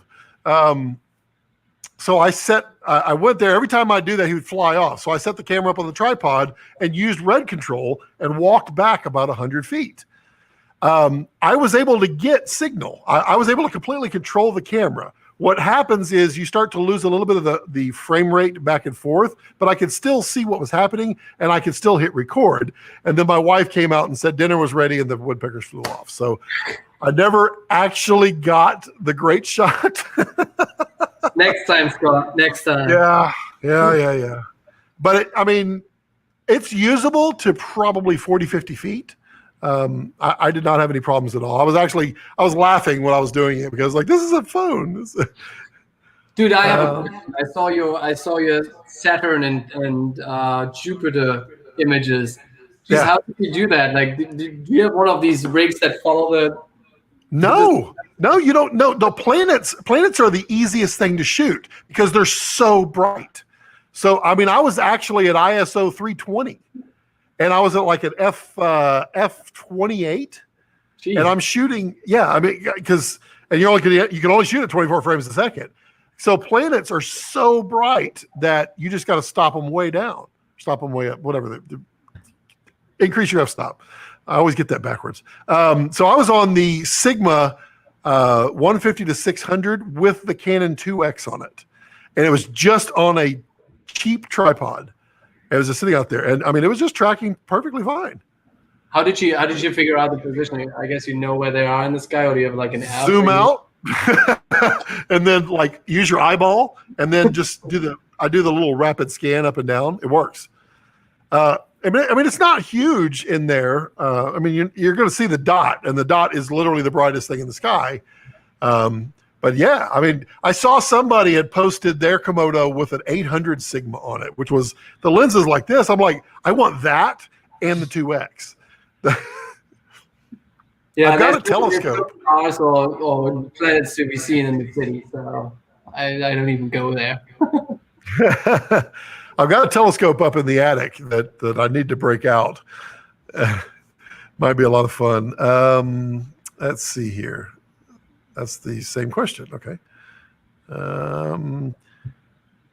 Canon 17 to 55 EFS should work good. I agree it should work. There might be a small amount of vignetting. You just don't know until you try it, but it'd be ever so slightly. And it is cheaper than L. Yeah, it's a pretty popular lens. In the future, will there be slower shutter speeds and frame rates below 24? Yep. There really, really will be. And time lapse. Yeah, all the way down. Yeah. What about the 5-inch TV Logic? It'll work. If it has SDI, it'll work. I've not used it, so I used one years and years ago, but that was standard definition. Let's see here. Has there been any discussion about multiple firmware choices for Komodo, given the diverse mix of Komodo users? No, there hasn't. My thought, I've not asked this question, but just based upon how I know how they like to operate, I don't think they would. They might do a custom firmware to fix a problem, but typically companies don't like to have custom firmwares because then you got to track 2 trees of changes or 3 trees of changes, and it gets monotonous. So probably not, but you never know. Komodo, this is a toolbox here. Who knows? My friend bought the Komodo expander. How about you guys? Did you get it? If not, why not? I have not purchased it yet. Joey, how about you? No, I'm again like to the point of like keeping it small and like for the purposes that I'm using, I don't necessarily see a need for it for my purposes. Again, I know if you're running a production, it may be necessary. So like I'm not necessarily in the market for that. Right. I intend to get it right now. I'm literally on budget constraints that I cannot. If any of y'all want to help, shameless plug here. You can use the applaud button if you're on a desktop, or you can super chat. Every little bit helps. I'm actually just going to say that all the time. Well, not all the time, but I'm going to say it proudly because someone slammed me for how dare I. Really? Yeah, you take 2 hours out of your day and do this. Yeah, no kidding. Or 5 hours, as I've done many times. You're right. Let's see. This is a question for you, Joey. Is the outrigger with the record button worth it over the GDU small cowboy handle? I mean, again, I think it's so in general. Just step back. It's always so difficult to answer these questions. Like, is it worth it? Should I get this? Because it's like always depends on how you use it, Your style, yeah. and how you film it and what you're most comfortable with. Like, actually, like I haven't thought about it before, but for me, it's the record button. But someone pointed it out because the actual record button is here, that you can hold it like this and then trigger it. I've not done it yet, but like trigger basically the camera like this, like with the pinky finger here. So yeah, but for me, it's like mostly I hold it at lens, because like for most lenses, like I'm using oftentimes also manual focus. So you just go for it that way, and you have the record button super handy, I think. And that was for me the main reason, because like, and you just walk around and hit record, stop, record. Otherwise, you either have to click on the screen, or you definitely need to use your other hand. So this way, it's always free and can do whatever it wants. Let's see here. 1 second. There we go. For me, coming from DSMC2, my favorite record button is actually the one up here on the front. And apparently it's a lot of people's favorite button, because I posted that out there in the Komodo group, and there was a lot of love for that. The second option for me is the trigger on the button, and then the third would be the side button right here, which on Komodo, you have two buttons. You've got the one on the side, like he was talking about, which I don't know that I would be able to put my pinky there, because I'm always holding it up like this. I've got my hand on the lens, my left hand and my right hand's on the grip. So I would like a trigger button here. It makes sense. I'd really love that trigger button right there. But I use the touchscreen at the top. I just hit the record A. Now, to answer the question, I feel like if I can't get a record button up here, I feel like the outrigger is probably not a bad choice at all, and probably worth it, just for that not having to take your hand off kind of vibe. Yeah, and you can swing it around. Frankly, I have it like usually in one position, but you can like quickly like just, if you want, I don't know for what reason you may want to try hold That's like a lot more flexible than I thought. Yeah. Oh yeah, you can do it all the way. You can go upside down. For whatever reason, you need to do that. So you can carry it. I mean, your center of gravity would be maybe yeah. It's for contorted cam, when you're in the back seat of if there you go. It's a vlogging cam. Future video coming on that. Ideas are in here. Vlogging style. Not if I get to it first. Go for it. I was telling Tim Dowse when he had his, because he's had his from like the beginning. I was like, dude, vlog on it once, just so you could be the first one. He's like, I don't want to vlog on it. I don't want to vlog. I'm like, come on, Tim. C300 Mark III versus Komodo. Sacrifice C300 features or form factor or quality of Komodo. What are your thoughts on that, Joey? Coming from the EVA1, for me, it's like, it's fairly similar, I would say. Has built-in NDs. Well, the autofocus is not great, but it has XLR outputs and inputs. So for me, it's like similar to the C300. Then in that regard, for me, it's really the form factor that makes the difference. But again, it depends on like how you shoot. Even like arguably the C300 is better for dock work, because you have like all these features that you just called out. For me, it's still like, I think I would rather use this for the image and R3D files, but also like just like how I generally shoot, a little bit more of an organic feel, focusing manually. So again, it depends on like how comfortable you are with these kind of things, and what your use cases are. And Edmund, I think I answered that previously, I think. If not, I'll happily answer it. Let's see here. Gotcha. Thanks. Tim says sharing is caring. Yes, it is. Iron glass adapters. That's the Helios in cinema, isn't it? Yeah, I think so. Edmund says, I already got this question. There we go. Let's see, XLR. Tim says 25 to 50 feet is what he got. Yeah, I would say that's pretty fair for the usability of the video. Didn't Tim try it out flying on a drone? Yeah, he did. Yeah, wasn't that this test where you like got the range as well? Yep. The first on the drone. Well, the first that we know of on the drone. Is autofocus working at all yet? Yes, it is. It works on Canon. Canon glass works pretty well. Canon EF, not RF yet. Sigma it's not quite there yet. But I mean, like on this 50, it actually works pretty well. You can train it. I mean, really fast, and it will adjust. What's been your impressions there, Joey? Yeah, I mean, like on the Sigma, it's a little bit tricky sometimes. I tried it on the 24 at night, or like like after sunset. It was a little bit like it had issues, and then it ended up on infinity, and infinity on this lens is basically completely out of focus almost. So it was like a couple of shots because I was only flying it on the Ronin S on the gimbal, relying on the monitor. I couldn't, like, on a quick glimpse, like it looked fine to me. So, but a couple of footage was like not okay with that in that regard.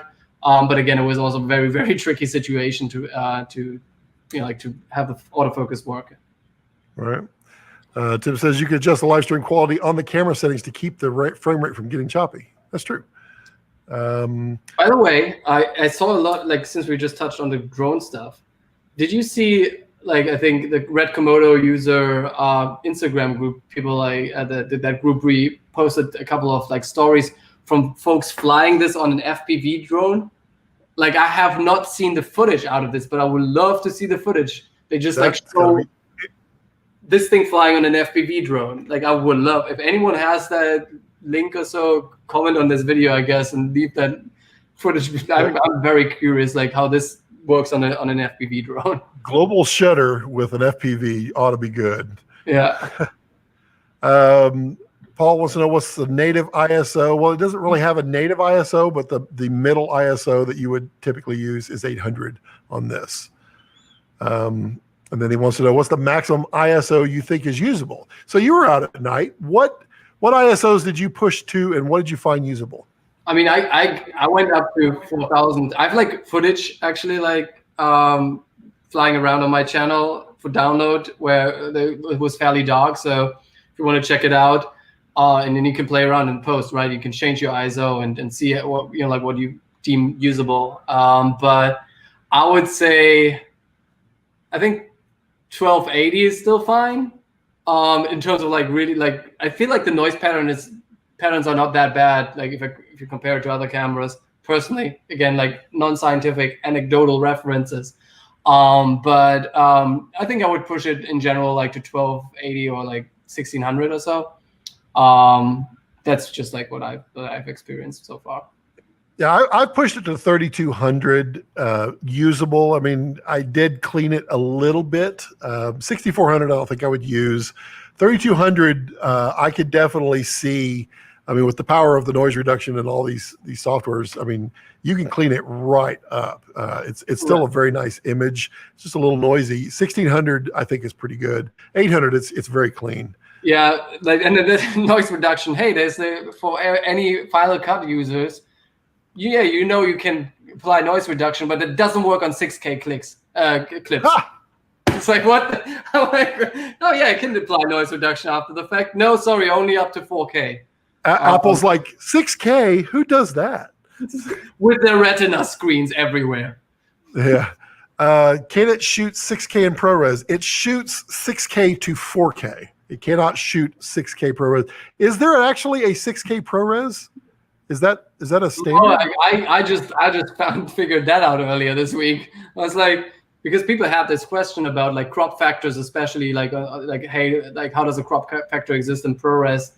And so I was looking further into it, and I was like, oh, that makes total sense now that the record time when I selected the project setting as 6K is the same record time as when I set it to 4K, because eventually the ProRes output is 4K, and that's the max.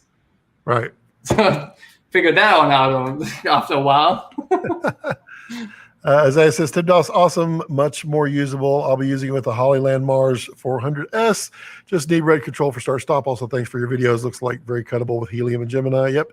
Tim did a really nice comparison between Gemini and helium. Timmy says, cowboy handle all the way.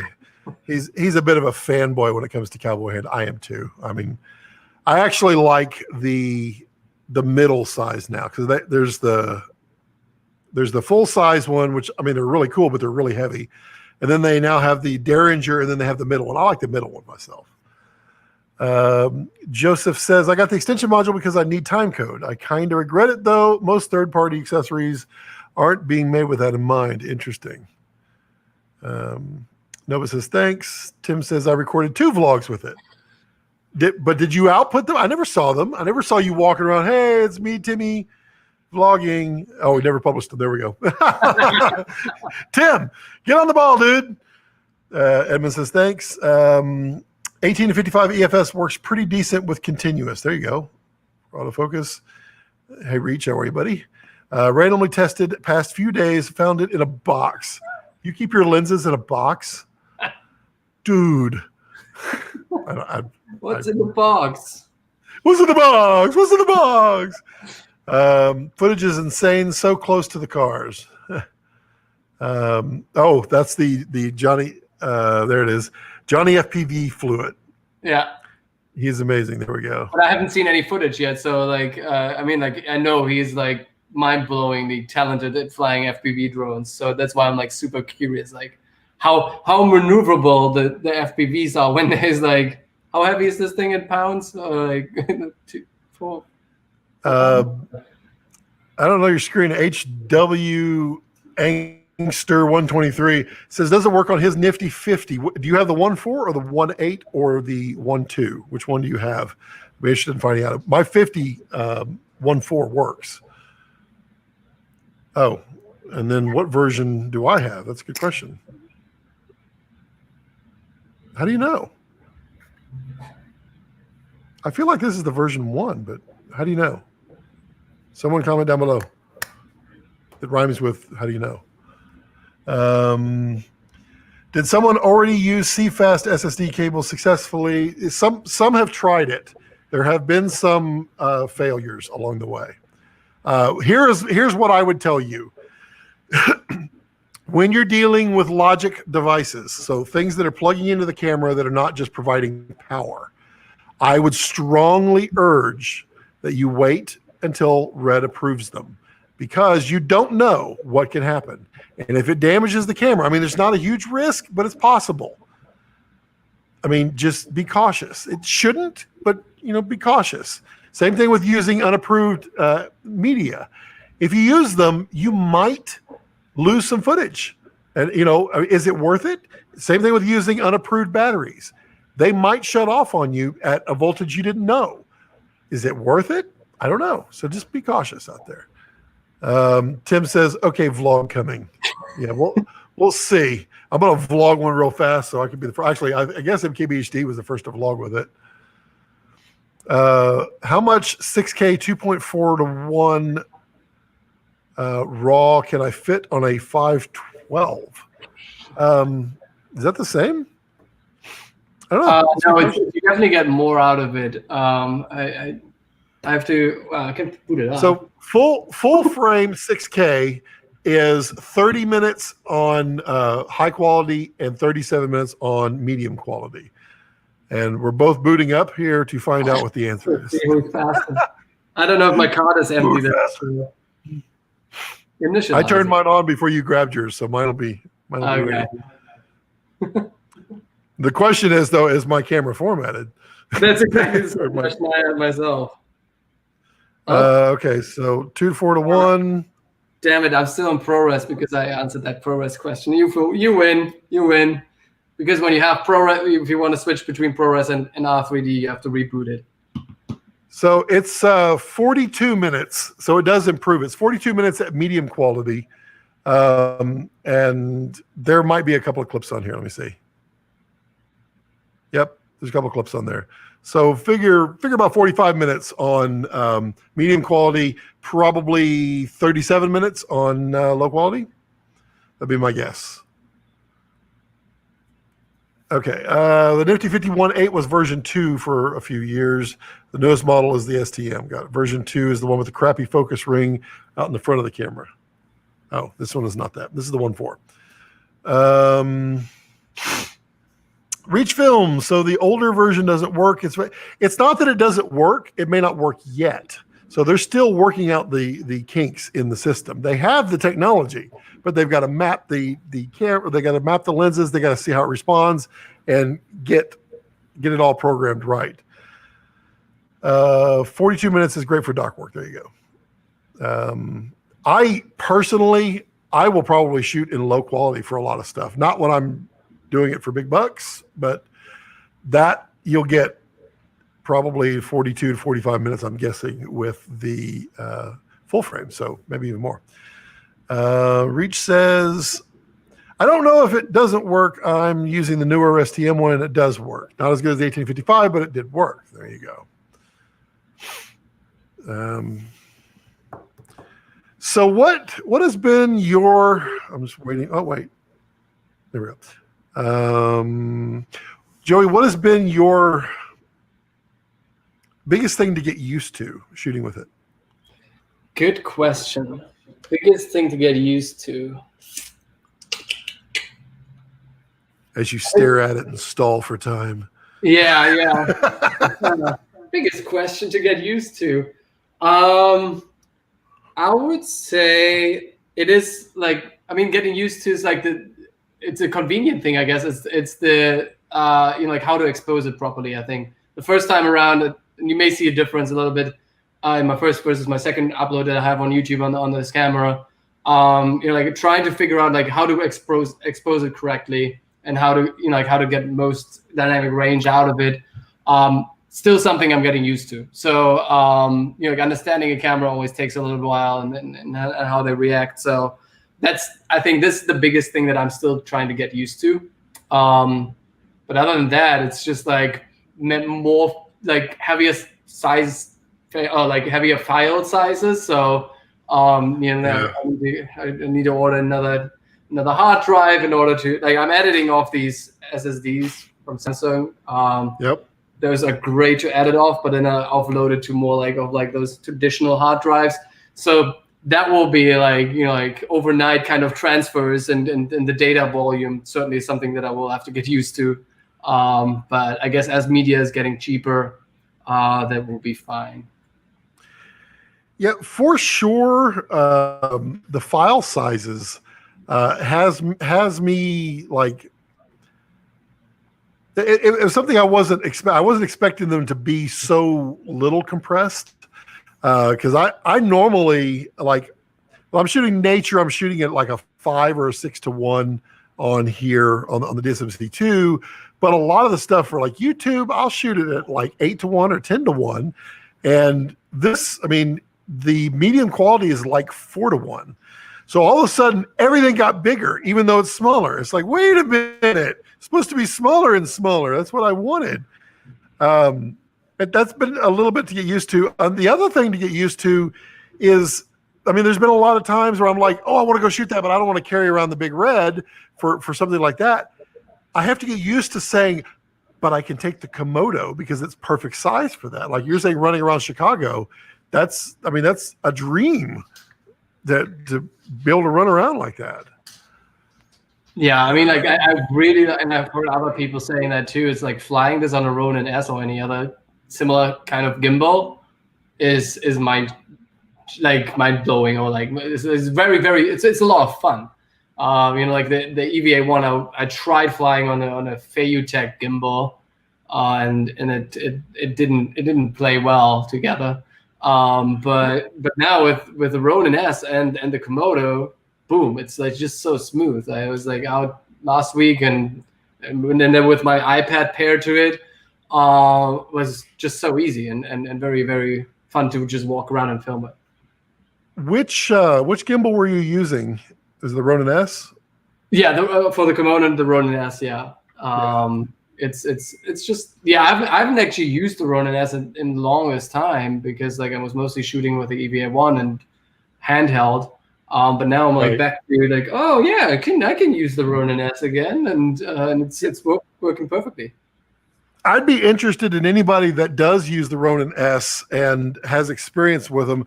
I'm looking for the cheapest and smallest, most compact way to add some weights. Oh, I got To that. something. I got those. Show me. Uh, I've seen a lot of different. Rig. I think I got it from Amazon or so. Okay, that's the one that just clamps onto this. Yeah, The, you put it on your oops, here we go, on your base plate. So okay. oh, I'm out of focus now. So that's basically how you like put it in there, and you can yeah. Yeah. Okay. That works. Yeah, it's okay. I wonder, like, it might be better. I think, have I seen it on Tim's stuff? Like, where they, or like someone put it like up top. Maybe that's another way to like almost like just stick it with Velcro. So I don't know. Well, but Velcro would allow it to shake. Yeah.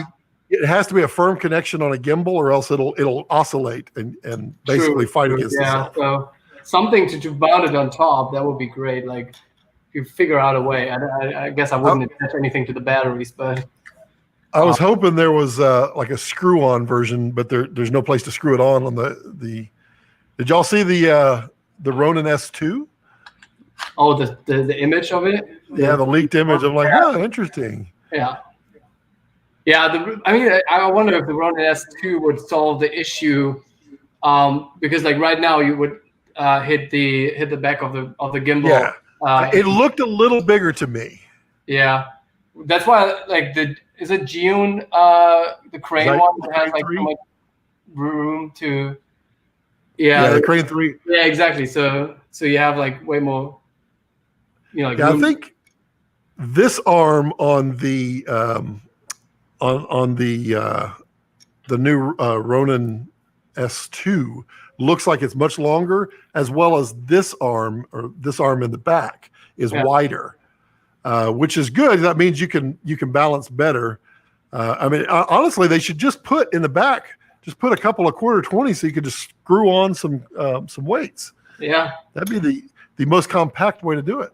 That works for me. I mean, and I only need this when I run the Sigma on it, like, or a bigger lens, because you would still keep both batteries on it to just have like that as counterweight, and then it works surprisingly fine. But you cannot tilt it up really. Right. So I do this. I mount it.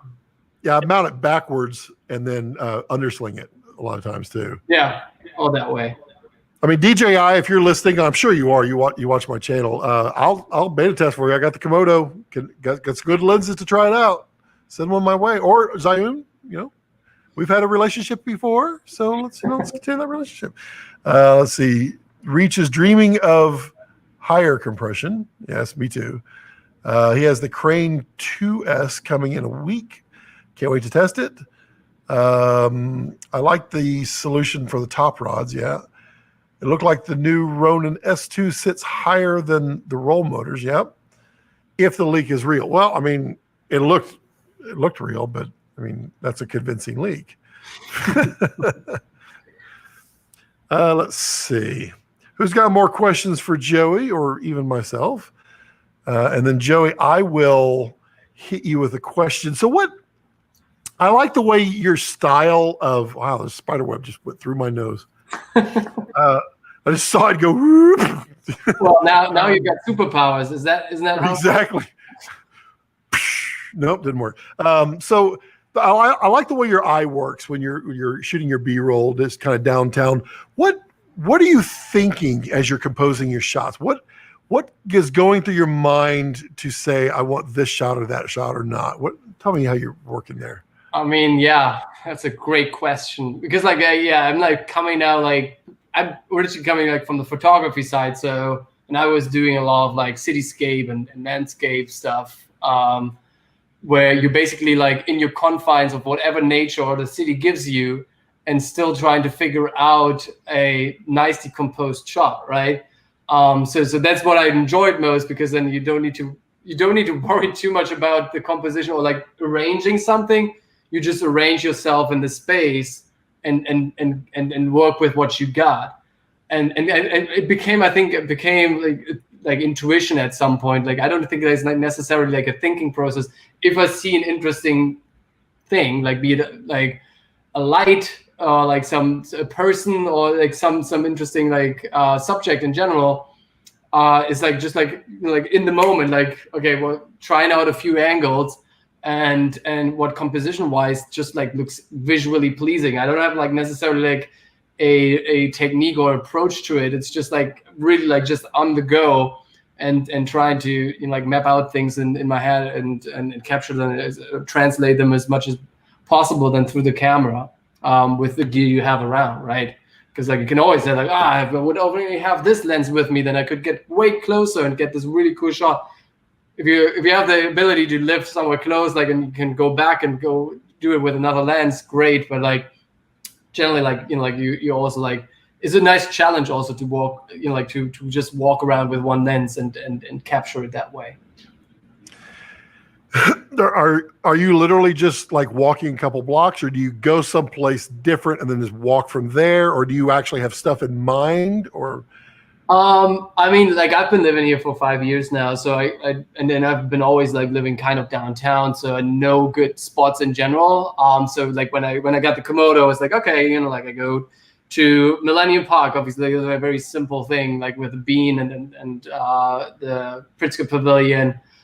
There's like a few nice side streets. You have the Chicago Theater, and like the bridges, and there's a few spots that you automatically gravitate to, or like where I shot like a couple of my intro scenes. Like there's like this old warehouse that has a lot of street art on it. So your spots when like, especially like for this kind of thing, was less urban exploration. What you like when you go to a new city or so, you just wander around and experience it that way. For me, it was like, okay, how can I grab like some like and like test the camera in different circumstances and grab it to and go to places that I already know. Because like I don't have a car. I just bike everywhere. So that also kind of limits my parameter where I can go and what I can shoot. But I think there's enough here for me to work with. And but there's still like a lot of like situations where I'm like, oh, I haven't been to that spot. I've been outside a lot. When the shutdown happened, I have a couple of videos out there where the city was completely dead, and that gave also a very different kind of look and feel and on the city that like you've been living for quite a while in. So like, but if once traveling is allowed again and possible, not allowed, but like possible and sensible, then like I'm very, very excited to explore new places again, because that's usually like, for some reason you have a little bit of a different view on locations then, and in my eyes sometimes the work is actually better than a place you've basically been around all the time. It's like your senses are not like as fine-tuned and aware of it anymore, because you're just like, okay, I just need to get from A to B. Right. I would love to go backpacking with this camera. Yeah. It's going to be one of my favorite things to do with this, because it's so much smaller and compact than this. So I'm excited, but I can't go yet. Not quite. I mean, I can now, but now I got to finish my van so that I can go do it. Better finish it fast, because winter is coming. But I have a heater. And plus, I love snow. Snow is amazing. I think snow looks beautiful on camera as long as the sun's out. Reach says, I agree, much better footage when I'm away than home. Yep. Everything is more exciting. Yep, it's true. It's true. And Florian asked, the stable connection, stay close to the camera. You can, so I mean, it's like about a 2-frame lag on the video. So you probably can't use it for like really fast critical focus, but for normal focus, yeah, you can get away with it. No problem at all. Yeah, and the only add I would do here is like in situations when you are downtown in a city or so, and there are a lot of Wi-Fi networks around. I had like some choppy situations, right. like here at home it was fine, but when I was outside, like there were instances, sometimes worse, sometimes not existed at all, but like sometimes it's like there was a lag of like a couple of like frames frozen, and then coming back again. Yeah, I mean that is the joys and horrible parts of Wi-Fi. You got to share. Tommy says that's my first big adventure, a 4-day backpacking hunt with it in 4 weeks. Come on, Scott. Well, come on, Red. Deliver your Komodo. When does it come? Does it come Monday? Is it coming Monday? Did you get your shipping notice? Your tracking number? Did you get a serial number? It's on your invoice, by the way, at the bottom. Let's see. Who else got questions for Joey? We've got about 15 minutes here. We can cruise. It's like 100 and something degrees outside, and I have a small air conditioner in here. This is a big space, and it's heating up with all the lights, and my rear end is getting sweaty. My dog is fine. Chicago is like 84 degrees. Please. So I trump your 84. Let me see what it is right now. I got a weather station out in the front yard. Gotta play soccer later, so it's fine like that. I'm fine with that. Oh, the temperature did go down. I apologize. It is now 99.9 degrees. It was 101 about an hour ago. But it's so weird because like last night it was 69 degrees and the night before it was 63 degrees. I'm like, oh, that's cold. I love that. I love it. Tommy says his is showing up Monday. Woo! And then he gave me a $1.99 super sticker. Sweet. The only thing hotter is the R5.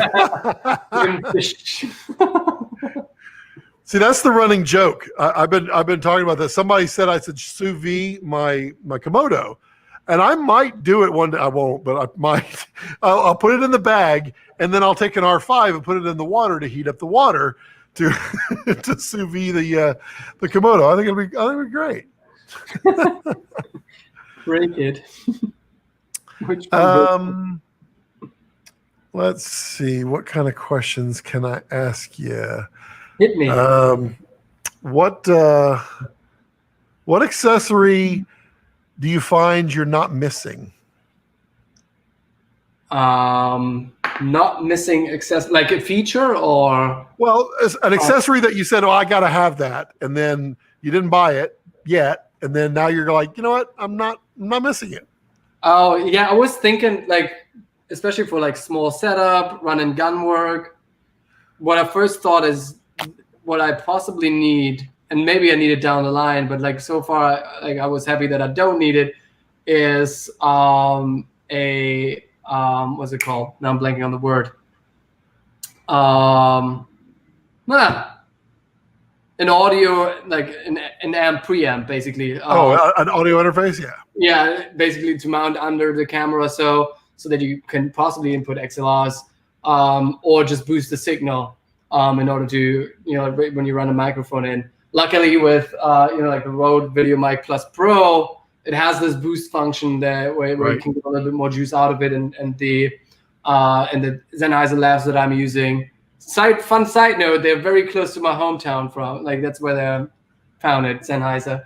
So greetings to home. But those can both boost the signal, so I don't need. There you go. I don't need any preamp for it. So that's nice. First thought that I needed would make the package bigger for sure. But I'm glad that the both microphones that I'm mostly using are working just fine with it. Again, I totally understand if you need an XLR microphone, then you need some other solution for it. But in my case, I'm actually happy that I don't need it. Yeah, I've found on both of these, I use the audio, I use the preamps inside, and the Sennheisers work great with that. And anything that you can boost, like you're saying, the Red preamps are plenty clean and very usable as long as you don't add gain. If you add gain in camera, yeah, they start to get a little noisy. But I mean, boosted externally, it's great. I mean, I run regularly with like a Zoom recorder going into the Red, and a lot of times I don't even use the audio coming out of the Zoom. I just use what's being fed into the Red from the Zoom. It works fine. Let's see. Wooden camera A-Box. A-Box is not a booster, So it's only going to give you XLR. It's not going to give you a boost in signal. Claude says, do you think we should wait with buying different third-party accessories because there's a lot of gear coming? Yeah, there's a ton of gear coming. And if you want to get some really good deals on some really cool gear coming up, go to that Red Komodo users group on Facebook, sign up, and then sign up for the email thing because I know there's some stuff coming. He says, I'm getting mine very soon. Yeah, I mean, at this point, if you have to have something, then buy what makes sense for you. But if you don't have to have it yet, just give it a little bit of time because, I mean, it takes a little bit of time for people to get their Komodos, build stuff for it, and then produce it and have it come out because there's a lot of stuff coming. Yeah, I'm in the same boat. It's like, I got it now to working package for my needs. And I'm sure that, and now I'm especially on the monitors, we discussed that. But it's a working package for me right now. But I'm pretty sure that there will be some accessories that I'm waiting. I just don't know yet. But I'm sure I'm waiting for it. That I will pull the trigger on. That just make it like sense in my circumstances. As Tim says, and Tim knows what I know, I suggest only buying what you absolutely need. Lots and lots and lots of products. Yeah, there's a ton of cool stuff. Tommy wanted to know if either of us have tried it for stills, like the stills mode in Dragon. Not yet. The stills mode is not in here yet. It is going to be coming on the firmware. But I mean, you can just shoot it at 24p. Works great. I have not yet, but I didn't do it as much as I thought I would originally, but after talking with Ivan Hagerton a lot, I think I'm going to really use it a lot for stills. Thanks for answering, boys. Do you have an opinion on that, Joey, for stills mode? That's a. I think I would likely grab it from just like the video footage, possibly, but just like using it as a still camera, I think would be dope. And just like like use case, small package, traveling, documentary, etc. If you could just use it as a stills camera as well, would be great. But I think you could pull also a lot, like at least like for my use cases, like if I want to post something to Instagram or so, I think it's totally workable if you just like pull it from there. I would love, and we know it's going to happen now that Apple is doing their thing, but I would love for me to be able to dump footage to the iPad and pull some frames. There's no SDK development kit for ARM processors for Red, but since Apple is saying they're switching over from Intel to ARM, there's going to have to be. So yeah, I guess that's coming. I hope. Let's see here. Thanks for answering.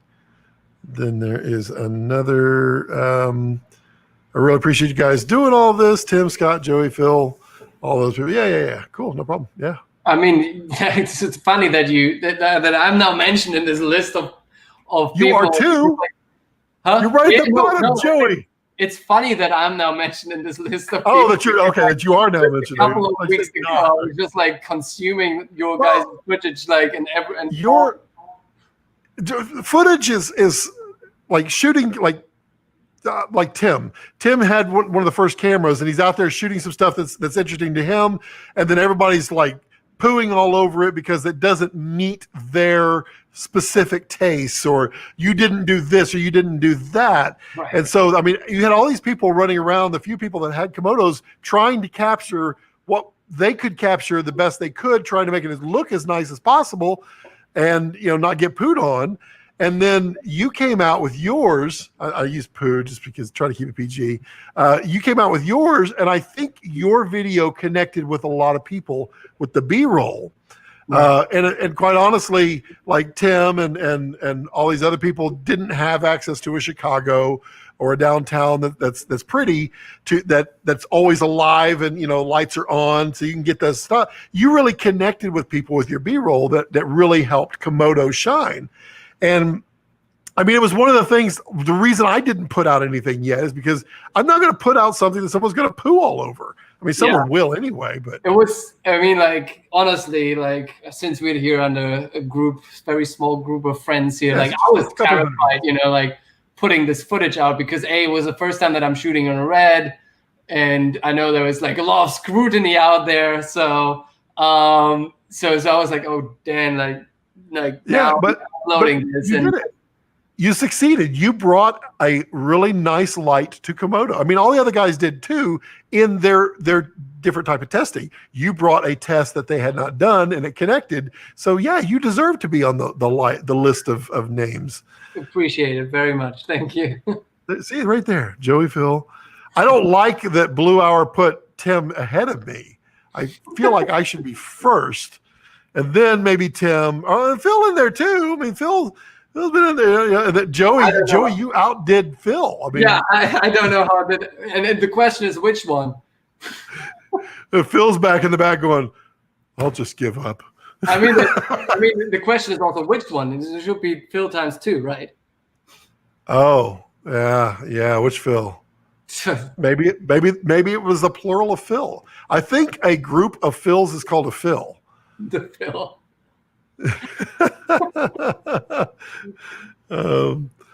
Let's see.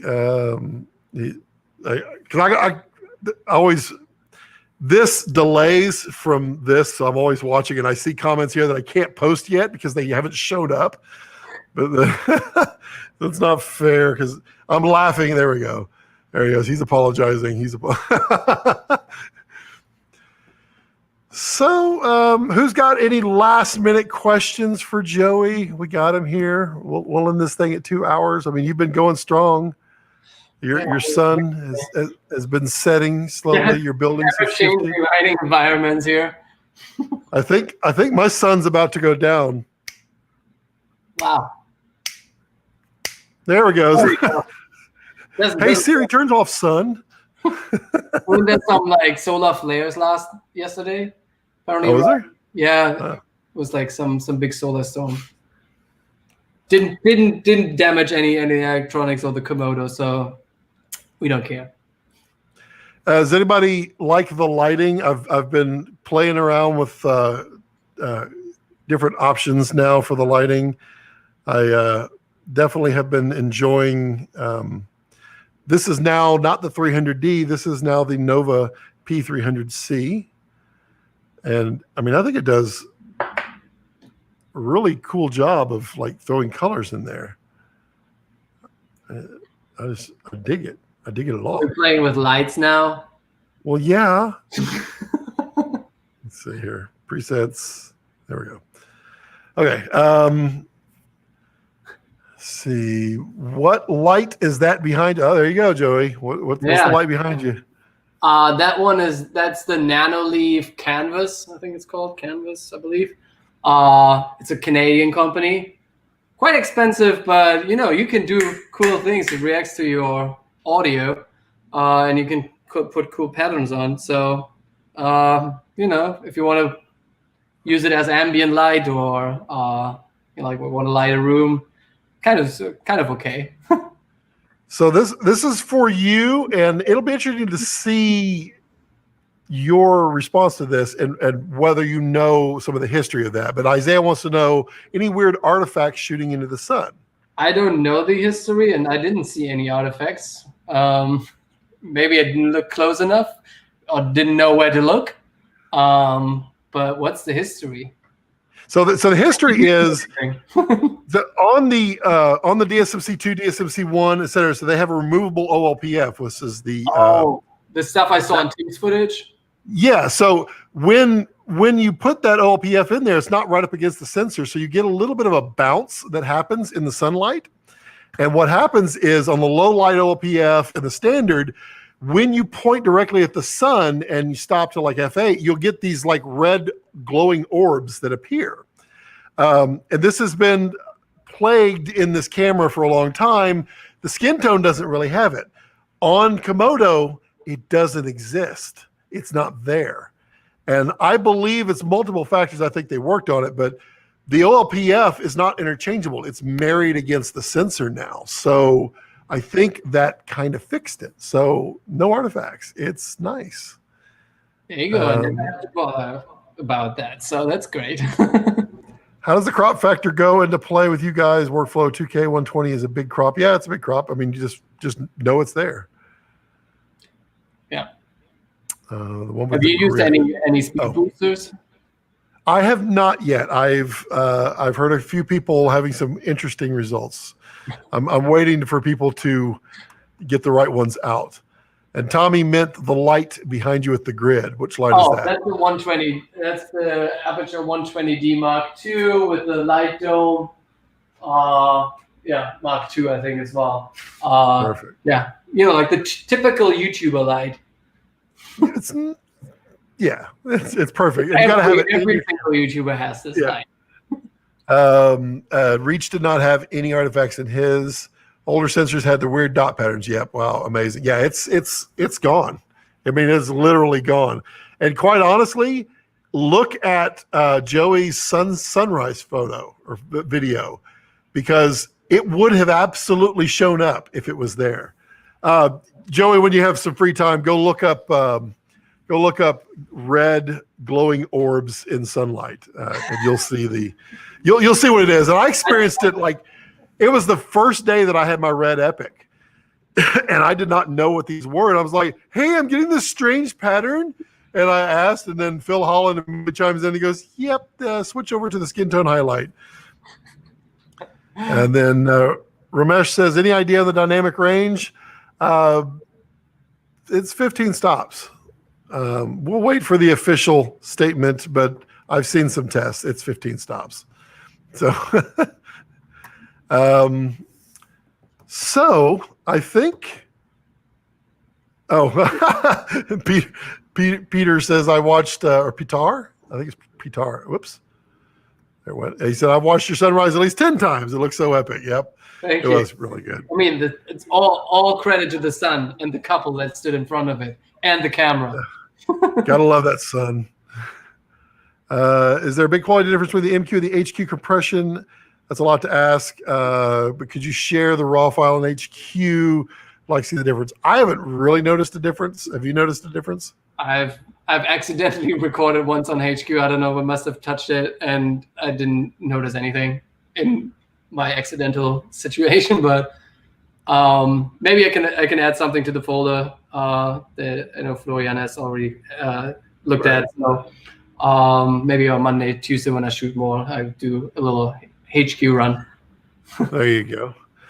All right, well, let's close this bad boy out. We went 2+ hours. Do you have any final thoughts or words you wanted to impart? Well, no, thank you so much for having me on, like this live stream, and also just like this warm welcome to the community, everyone who's part of the Red family or is going to be part of the Red family or is considering to be part of the Red family. It's an awesome group to be in, and yeah, thanks so much again for everyone's time also tuning in here today. Now I can do all my in the last minute my own plug again. Like, check out my channel if you haven't done so yet. Subscribe, like to Scott's channel and my channel and all the channels that exist. Right. I didn't do it ahead of time. I apologize, but in the description, I will put Joey's YouTube channel in there. Make sure you go out there and subscribe. Give him a thumbs up. No thumbs down. No one needs that. And share the love of his channel. His channel has got 300 times more viewers than I do. And then also on my channel, remember to like and subscribe and share the love. Also, that applaud button down there, you can click that now, and it sends me $2. I mean, it's a cup of coffee. Thanks. Party. Yeah. Whoop, whoop. But yeah, Joey, let me drop you out. Just stay on real quick, and I will close this out, and I'll be right back to you. So, as always, if you have any questions or comments, put them in the comment section down below. I read and respond, and I'll pass them along to Joey. He'll probably be watching the comments anyway, so he can answer questions. But as you can tell, you can see the Red community is a great community and has a lot of great people. But remember to subscribe, thumbs up, all that good stuff. PayPal if you wish to contribute and help me along my journey here. And as always, as I like to leave it, don't let your passions center around your life. Let your life center around your passions. And then I just wait 20 seconds. Sometimes I talk, sometimes I don't. I just have to wait the 20 seconds for that. the end screen. Joey, you know what I'm talking about. But let me just I feel like it's been almost 20 seconds. People are like, "Why is he still talking? That's weird." I'm like, "Thanks so much, guys. Thanks everyone. Till next time. Thanks."